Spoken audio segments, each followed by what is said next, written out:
अस्सलामुअलैकुम। आज का हमारा टॉपिक है issue of shares and debenture. आज हम डिस्कस करेंगे कि शेयर्स क्या होते हैं, डिबेंचर्स क्या होते हैं और इनकी जर्नल एंट्रीज किस तरीके से प्रिपेयर होती हैं। ठीक है, तो सबसे पहले हम जो है डिस्कस करते हैं कि शेयर्स क्या होते हैं। शेयर्स बेसिकली काइंड होती है किसकी, सर्टिफिकेट की। अगर हम इसकी डेफिनेशन लें तो कुछ इस तरीके से, a share is a certificate of ownership in a company and the person who has the certificate is called share holder और मेंबर ऑफ द कंपनी। मतलब कि शेयर बेसिकली क्या है, काइंड है किसकी, सर्टिफिकेट की काइंड है। और जो भी इस सर्टिफिकेट को अवेल कर ले, जो भी कंपनी के शेयर्स को क्या कर ले, ख़रीद ले, वो क्या हो जाएगा, शेयर होल्डर बन जाएगा। या अगर हम दूसरी ज़बान में उसको बोलें तो वो मेंबर बन जाएगा किसका, कंपनी का। मतलब कंपनी का हिस्सेदार बन जाएगा। ठीक है, अगर कंपनी को जो है प्रॉफिट होता है, अगर कंपनी को प्रॉफिट होता है तो वो शेयर होल्डर भी उसको अवेल करेगा परसेंटेज पे, कि उसने कितने परसेंट जो है वो शेयर्स को क्या किया है, ख़रीदा है। फॉर एग्ज़ाम्पल, अगर कंपनी ने जो है, एक शेयर होल्डर ने जो है 10% क्या कर लिए, शेयर्स ख़रीद लिए, 10% शेयर्स ख़रीद लिए, तो जो है कंपनी जो है वो उसको अपने प्रॉफिट में से 10% क्या देगी, अपने प्रॉफिट का 10% उसको देगी। ठीक है, अब शेयर होल्डर चाहे तो अपने शेयर्स को क्या कर सकता है, ट्रांसफ़र कर सकता है, वो किसी और को दे सकता है शेयर्स, या वो शेयर्स अपने क्या कर सकता है, बेच सकता है, वापस कर सकता है कंपनी को। ये थी एक छोटी सी डेफिनेशन कि शेयर होल्डर या शेयर्स जो है वो होते क्या हैं। अब है हमारी दूसरी बात कि डिबेंचर। डिबेंचर क्या है? अ debenture holder is a loan creditor of the company. Debenture holder कौन होते हैं? ये वो होते हैं जो कि कंपनी को क्या देते हैं, लोन देते हैं। ठीक है, इनके दरमियान और कंपनी के दरमियान, डिबेंचर होल्डर के दरमियान और कंपनी के दरमियान एक एग्रीमेंट होता है कि हम आपका जो लोन है वो इंटरेस्ट के साथ इतने साल के बाद वापस कर देंगे। जैसे फॉर एग्जांपल, कंपनी ने जो है वो डिबेंचर होल्डर के साथ एग्रीमेंट किया कि भाई हम आपसे 1 लाख रुपये लोन ले लें और हम आपको जो है 1,10,000 रुपये वापस कर देंगे 1 साल के बाद या 5 साल के बाद, जो भी उनके बीच में एग्रीमेंट होता है। अब हम इसकी जो है छोटी सी ये मिसाल ले लेते हैं कि हम बैंक में गए, बैंक से हमने लोन जो है वो लिया 1 लाख रुपए का। ठीक है, अब बैंक ने बोला कि भाई आप 5 साल में या 1 साल में जो भी एग्रीमेंट है, जो भी टर्म्स एंड कंडीशंस है, इसके अंदर आप हमारे को लोन तो वापस करेंगे और उसके ऊपर इंटरेस्ट भी देंगे। ठीक है, बैंक ने बोला आप 2% इस पर इंटरेस्ट देंगे और आपने 1 साल में 1 लाख रुपए तो वापस करने ही हैं। तो जो इसने जो है लोन अवेल किया है वो कितने रुपए वापस करेगा, उसे 1,02,000 रुपये वापस करेगा। ठीक है, अब जब उसने बैंक से लोन तो ले लिया, वो उस 1 लाख का कंपनी खोले, वर्कशॉप खोले, छोटी सी दुकान खोले, कुछ भी करे, इससे बैंक का कोई ताल्लुक़ नहीं है। ठीक है, अब बैंक जो है वो आके ये नहीं कह सकती उसको कि भाई आपने कंपनी खोली है, लाओ अब हमें भी इसमें हिस्सा दो। ये बेनिफिट जो है वो सिर्फ और सिर्फ किसके पास है, शेयर होल्डर के पास है, कि वो कंपनी के शेयर्स को क्या कर ले, ख़रीद ले, वो हिस्सेदार बन गया। कंपनी को प्रॉफिट हो रहा है तो शेयर होल्डर को भी उसका हिस्सा मिल रहा है, कंपनी को लॉस हो रहा है तो शेयर होल्डर के ऊपर है कि वो शेयर्स जो है वो अपने पास ही रखे, या शेयर्स जो है वो किसी और को ट्रांसफ़र कर दे, किसी और को अपने शेयर्स जो है वो बेच दे। ठीक है, लेकिन डिबेंचर होल्डर के पास ऐसी कोई भी अपॉर्चुनिटी नहीं होती। तो ये बहुत छोटी सी अल्फाजों में जो है एक शेयर्स की और डिबेंचर की जो है वो हमने डेफिनेशन को क्या कर दिया, डिफ़ाइन कर दिया। अब हम आते हैं अपने क्वेश्चन की तरफ, जिसमें हमने अज्यूम किया है कि एक कंपनी है जिसका नाम ABC कंपनी है और वो रजिस्टर्ड हुई with the capital of 5 lakh rupees से जो है वो रजिस्टर्ड हुई थी, जबकि उसका कैपिटल 5 लाख था। ठीक है, अब कंपनी क्या कर रही है, अपने 5 लाख के कैपिटल जो था ना, उसका सरमाया, उसने उसको क्या किया, उसको जो है शेयर्स पे डिवाइड कर दिया और अपने शेयर की पर शेयर की वैल्यू क्या नहीं रखी, 10 रुपीज़ रखी। उसने अपनी पर शेयर की वैल्यू कितनी रखी, 10 रुपीज़ रखी। अब उसने जब 5 लाख रुपीज़ को 10 से जब डिवाइड किया तो उसके पास शेयर्स कितने आए, 50,000 ऑर्डिनरी शेयर्स आ गए। ठीक है, अब ये जो उसने वैल्यू रखी है ना 10 रुपीज़, इसे हम कहते हैं par value. Par value, face value, list price, list value. ठीक है, अब ये कंपनी के ऊपर होता है कि वो अपनी शेयर की पार वैल्यू कितनी रखे। वो 10 से 100 के दरमियान रख सकता है। लेकिन अगर कंपनी को जो है क्वेश्चन के अंदर अगर हमारे को ना बताया जाए कि भाई कंपनी की पार वैल्यू क्या है, तो हम हमेशा अज्यूम करेंगे कि कंपनी की पार वैल्यू कितनी है, 10 रुपीज़ है। ठीक है, अब सेकंड में वो कहता है the company offer to public 18,000 shares. Company क्या कर रही है, एडवर्टाइज़ कर रही है, वो ऑफ़र कर रही है पब्लिक को कितने, 18,000 शेयर्स ऑफ़र कर रही है। जबकि बैंक उसको बताता है the bank informs that 20,000 shares application was received. Bank company को इन्फॉर्म करता है कि भाई आपने 18,000 शेयर्स जो है वो ऑफ़र किए थे, लेकिन हमने तो 20,000 शेयर्स की एप्लीकेशंस क्या कर ली, रिसीव कर ली। तो कंपनी जो है वो डिसीजन लेती है कि हमने जितने शेयर्स जो है वो क्या किए थे, अलॉट किए थे। The company allotted the offered shares and refund the amount received in excess. Company ने बोला कि हमने जितने अलॉट किए थे, ऑफ़र किए थे, वही हम अलॉट करेंगे शेयर्स, और बाकी के जो हमने जो है वो रिसीव किए एप्लीकेशंस, मतलब 2000 एप्लीकेशंस जो है वो रिसीव किए हैं, उसका हम क्या करेंगे, हम उसे वापस कर देंगे। अब हमारे को रिक्वायर्ड में कहता है कि 5 जनरल एंट्रीज़ इसकी पास करें, लेकिन हमारे को 3 कंडीशंस दे रहा है। एक कंडीशन में एट ₹10 मीन्स जो इसकी फेस वैल्यू होती, पार वैल्यू होती कंपनी की, वो उसी से ही जो है वो क्या कर रही है, ऑफ़र कर रही है। 10 रुपीज़ की उसकी फेस वैल्यू होती, 10 रुपीज़ से ही वो ऑफ़र कर रही है। ठीक है, दूसरी कंडीशन में क्या रहता है, एट ₹12। एट ₹12 क्या है कि कंपनी की फेस वैल्यू थी हमारे पास, कंपनी की जो फेस वैल्यू थी वो कितनी थी, 10 रुपीज़ थी, लेकिन कंपनी जो वो ऑफ़र कर रही है अपने शेयर्स वो कितने रुपए के कर रही है, 12 रुपये के कर रही है। मींस कि कंपनी को कितने का फ़ायदा हो रहा है, 2 रुपये का फ़ायदा हो रहा है। तो वो बेसिकली क्या है, प्रीमियम है कंपनी को। ठीक है, अब थर्ड कंडीशन में एट ₹7, जबकि कंपनी की फेस वैल्यू कितनी है, 10 रुपीज़ है। कंपनी ऑफ़र कितने में कर रही है, 7 रुपये में कर रही है। इसका मतलब कंपनी क्या कर रही है, नुकसान ले रही है। कितने रुपए का नुकसान ले रही है, 3 रुपये का नुकसान ले रही है। जबकि शेयर होल्डर को कितने रुपए का फ़ायदा हो रहा है, 3 रुपये का फ़ायदा हो रहा है। क्यों, क्योंकि फेस वैल्यू तो 10 है, लेकिन कंपनी इशू कर रही है अपने शेयर 7 रुपये में इशू कर रही है। अब जब भी शेयर होल्डर जो है वो ट्रांसफ़र करेगा अपने शेयर्स किसी को भी देगा, तो वो कितने रुपये में देगा, 10 रुपये में देगा। ऐसे ही जो है हमारी सेकंड कंडीशन है एट ₹12 कि इसमें जो है प्रीमियम और फ़ायदा किसको हो रहा है, कंपनी को हो रहा है, और नुकसान किसको होगा, शेयर होल्डर को होगा। जब भी वो अपने शेयर्स जो है वो ट्रांसफ़र करेगा या वापस करेगा, तो वो फेस वैल्यू से ही वापस करेगा 10 रुपये के हिसाब से। ठीक है, तो हर एक कंडीशंस की कितनी हेडिंग्स बनती हैं, 3 हेडिंग्स बनती हैं। ठीक है, एक में सबसे पहली एंट्री जो बनती है, सबसे पहली जो एंट्री बनती है वो बनती है हमारी bank debit share application credit, जो कि सबसे पहली एंट्री हमारी किसकी होती है, रिसीव्ड की होती है, कि बैंक ने रिसीव कितने किए एप्लीकेशंस।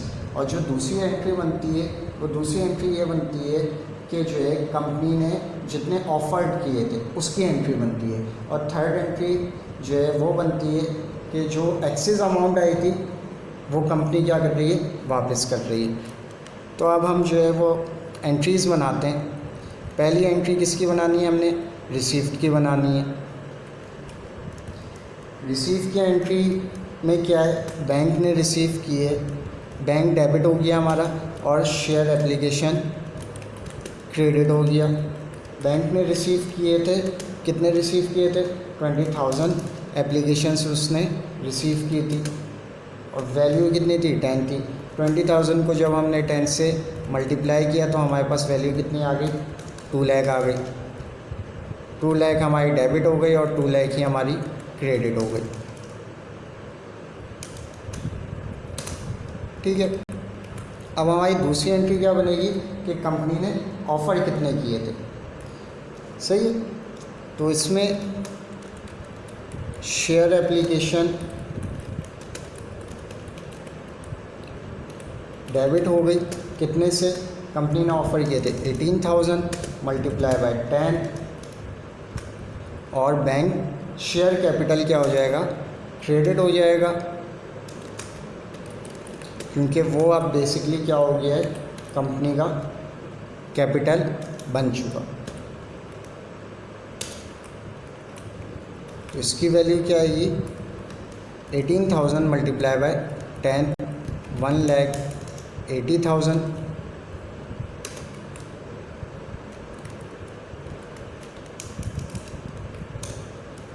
ठीक है। और थर्ड एंट्री जो है इसकी क्या बनेगी, इसी कंडीशन की जो है थर्ड एंट्री क्या बनेगी, जो कि एक्सेस थे, एक्सेस कितने थे, 2000 शेयर्स एक्सेस थे। तो इसकी एंट्री क्या बनेगी, शेयर एप्लीकेशन डेबिट हो जाएगा, कितने से डेबिट हो जाएगा, 2000 से डेबिट हो जाएगा मल्टीप्लाई बाय 10, और क्रेडिट क्या हो जाएगा, बैंक क्रेडिट हो जाएगा, क्योंकि बैंक वापस कर रहा है वो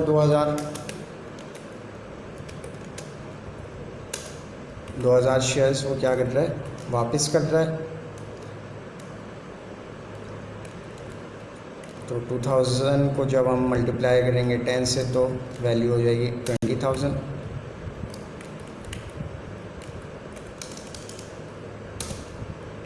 इस तरीके से हमारी फर्स्ट कंडीशन क्या हो गई, कंप्लीट हो गई एट ₹10 से। अब हम आते हैं अपनी सेकंड कंडीशन में, जिसमें हमारे को वो बोल रहा है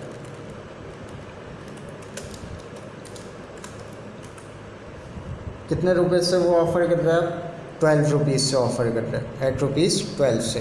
तो एंट्री क्या बनाएंगे हम, एंट्री सारी सेम रहेंगी, बैंक डेबिट हो जाएगा, शेयर एप्लीकेशन क्रेडिट हो जाएगा। शेयर एप्लीकेशन कितने से क्रेडिट होगा, 20,000 मल्टीप्लाई बाय कितने से, 12 से।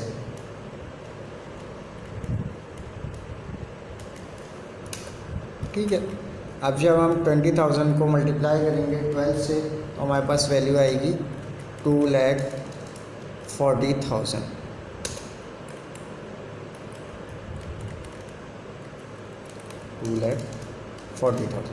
ठीक है। ये तो हो गई रिसीव की। अब हम किसकी बनाएंगे, अब हम बनाएंगे ऑफ़र की। ऑफ़र की हम एंट्री बनाते हैं, टू बी। ऑफ़र की अब एंट्री क्या होगी हमारी, share application debit, share application debit.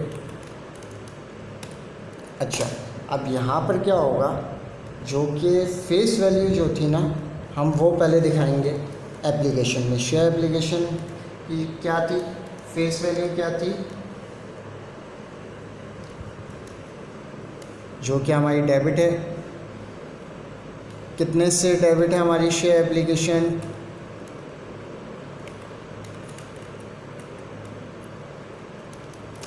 18,000 multiply by 12। सही है। और क्रेडिट जो होगा वो हमारा क्या होगा, शेयर कैपिटल हमारा क्रेडिट हो जाएगा। एक एंट्री का इजाफा और हो जाएगा, वो क्या है, शेयर प्रीमियम।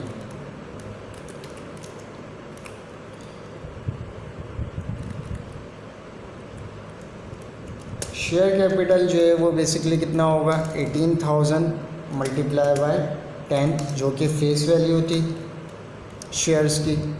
और कंपनी को प्रीमियम कितना हो रहा है, 18,000 मल्टीप्लाई बाय कितने रुपए का प्रीमियम हो रहा है, 2 रुपये का प्रीमियम हो रहा है उसको। ठीक है। अब 18,000 को तो सबसे पहले हम 12 से क्या कर देंगे, मल्टीप्लाई कर देंगे, तो हमारे पास वैल्यू आ जाएगी, कितनी आ जाएगी, 2,40,000, 2,40,000, जो कि हमारा डेबिट हो जाएगा। सही है। और हमारे पास शेयर कैपिटल 18,000 को जब हम 10 से क्या करेंगे, मल्टीप्लाई करेंगे, तो हमारे पास वैल्यू आ जाएगी 1,80,000। और प्रीमियम जो है वो हमारे को कितने का हुआ, 2 रुपये का प्रीमियम हुआ है। 18,000 को जब हम 2 से मल्टीप्लाई करेंगे तो हमारे पास वैल्यू आ जाएगी कितनी, 36,000, सॉरी जी 36,000।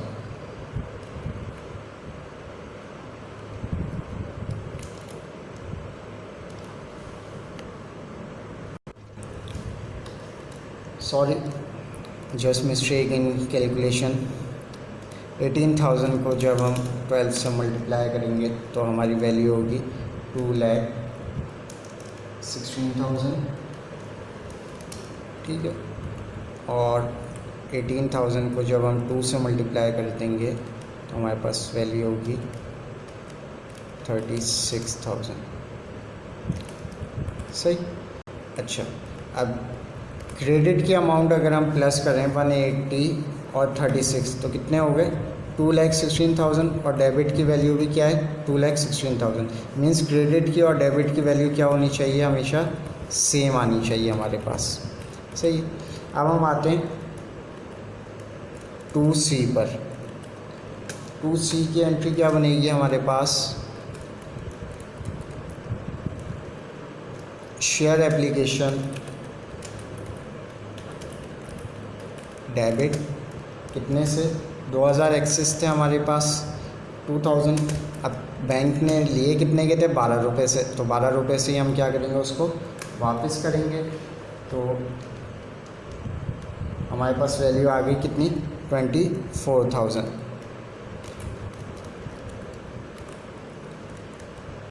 24,000 हमारा डेबिट हो गया और बैंक हमारा क्या हो गया, क्रेडिट हो गया 24,000 से। इस तरीके से हमारी जो है ये सेकंड कंडीशन भी जो है वो कंप्लीट हो गई। अब हम आते हैं थर्ड कंडीशन पे कि बैंक जो है वो, कंपनी जो है वो ऑफ़र कितने में कर रही है अपने शेयर्स, 7 रुपीज़ में, ठीक है।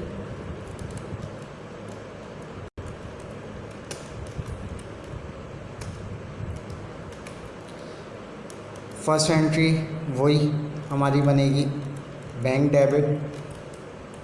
रिसीव की बनेगी हमारी first entry, bank debit, share application credit.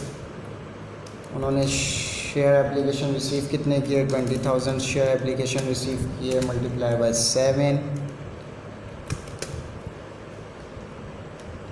20,000 multiply by 7, 1,40,000। 1,40,000 हमारे डेबिट हो गए।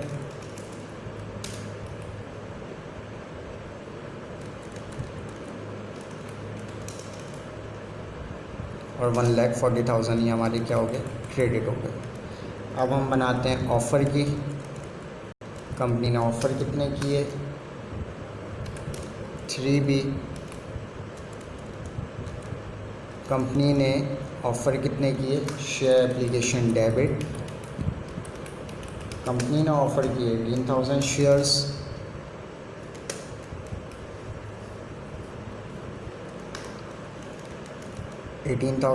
Shares multiply by 7।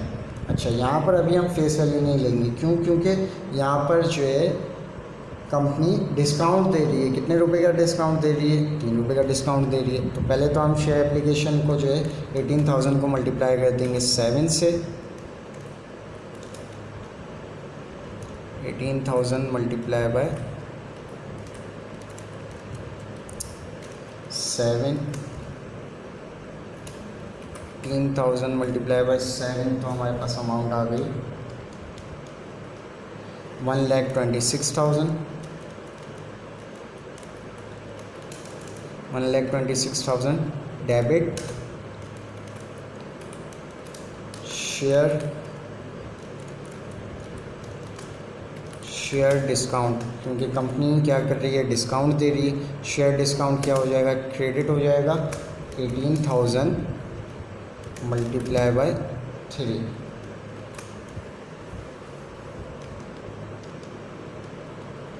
54,000 से।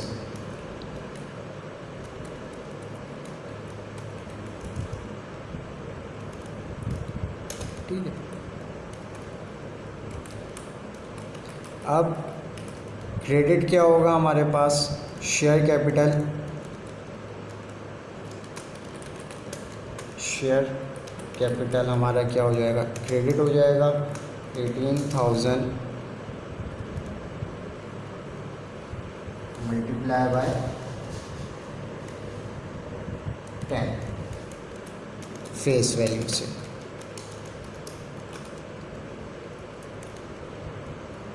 तो ये कितने हो जाएंगे हमारे पास, 1,80,000।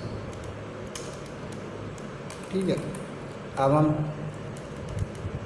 थर्ड एंट्री बनाते हैं इसकी।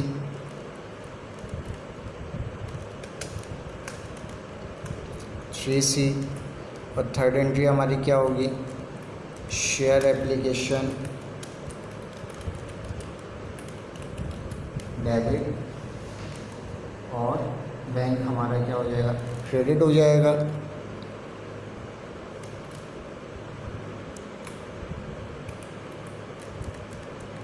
शेयर एप्लीकेशन डेबिट कितने से, 22,000 जो कि एक्सेस थी, मल्टीप्लाई बाय बैंक ने कितने रुपए से लिए, 7 रुपये के हिसाब से लिए उनसे। तो 2000 को हम 7 से मल्टीप्लाई कर देंगे तो हमारे पास आ जाएंगे 14,000 डेबिट और बैंक क्रेडिट 14,000।